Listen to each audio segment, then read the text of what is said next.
सुल्तान महमूद के जीवन में एक उल्लेख है कि वह हर रोज रात को अपने घोड़े पर सवार होकर निकल जाता था गांव में देखने कि कहाँ क्या हो रहा है, कैसी व्यवस्था चल रही है। वह निकलता था लेकिन अपना भेष बदल कर निकलता। तभी वह रोज रात एक आदमी को देखता था नदी के किनारे रेत को छानते हुए। उसने एक दो दफा पूछा भी कि तुम क्या कर रहे हो, तुम यहाँ आधी आधी रात तक क्या कर रहे हो। उसने कहा, मैं रेत छानता हूँ, इसमें कभी कभी चांदी के कण मिल जाते हैं, उनको मैं इकट्ठा करता हूँ, वही मेरी जीविका है। ऐसा अनेक रातों तक देखकर एक दिन महमूद को लगा कि बेचारा मेहनत तो बड़ी करता है पर मिलता कुछ भी नहीं है। तो उसने अपना बोझ बंद जो लाखों रुपए का था उसे निकालकर चुपचाप रेत में फेंक दिया और फिर चल पड़ा। उस रेत छानने वाले ने तो देखा भी नहीं, लेकिन थोड़ी देर बाद खोजने पर वह बोझ बंद मिल गया। दूसरे दिन महमूद फिर रात को आया। उसने सोचा कि आज तो वह रेत छानने वाला वहाँ नहीं होगा, लेकिन फिर भी वह रेत ही छान रहा था। महमूद बड़ा हैरान हुआ। उसने कहा कि सुनो, मेरे सिपाहियों ने मुझे खबर दी है कि जो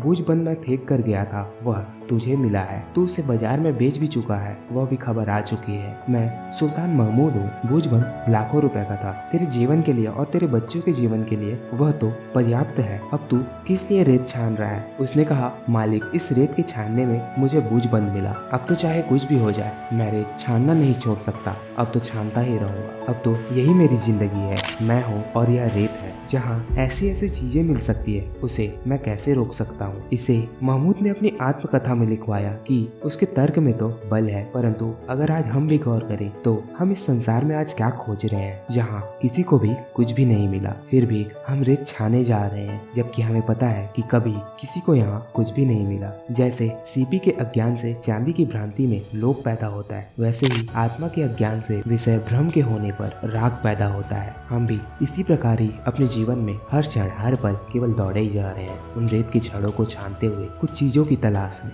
परंतु अंत में तो यही हाथ लगता है कि हमें कुछ भी नहीं मिला। मिल भी जाए फिर भी यहाँ कुछ भी नहीं मिलता। यह ऐसा ही है कि रोज रात तुम सपने देखते हो, सुबह सपना टूटता है, तुम कहते हो सब सपना था, और फिर दूसरी रात फिर सपना देखते हो। टूट टूट कर भी सपना टूटता नहीं है। ऐसे ही अधिकतर मनुष्यों के जीवन की यही कथा है। सुबह कैसे तुम ज्ञानी हो जाते हो, सुबह तुम कहते हो सब बकवास था, सब सपना था, कुछ भी सार नहीं है, लेकिन यह याद नहीं रह जाता कि फिर रात आएगी, फिर तुम सोओगे और फिर सपना उठेगा, पर फिर भी तुम सपना को पकड़ लेते हो। यह बड़ा प्रबल प्रभाव मालूम होता है सपने का। यह रात की एक नींद में एक सहारा जैसा मालूम होता है। ऐसे ही अधिकतर मनुष्य के जीवन में भी घटता है। अज्ञान रूपी मनुष्यों के जीवन में इन भ्रम के सिवाय और कोई सहारा ही नहीं मालूम होता है। उनको इन सपनों के सिवाय कोई और जिंदगी भी मालूम नहीं पड़ती। रोज रोज कुछ पाने की वे वही सपने देखे चले जाते हैं जैसे वे नींद में देखते हैं। जैसे एक पेड़ का बीज तो छोटा होता है, परंतु वृक्ष बड़े हो जाते हैं, वृक्ष दिखाई पड़ते हैं,